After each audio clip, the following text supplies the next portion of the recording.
তো গাইস প্রথমে ভিডিওটি দেখবো, তারপর পাবলিকে করা ফানি কমেন্টস গুলো পড়বো।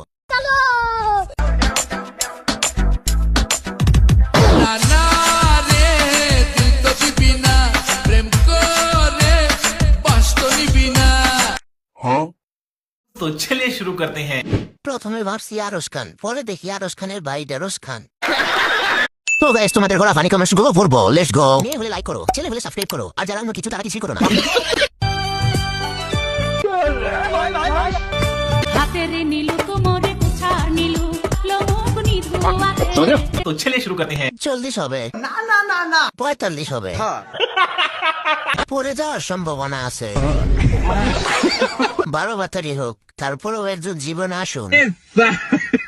মনে হয় উন্নত মানের সার পাইছে, আমার এমন হয় না কেন? কষ্টের গানটারে গিটার বাজানোর গান বানায় দিছে। সেই পকড়ে হ্যাঁ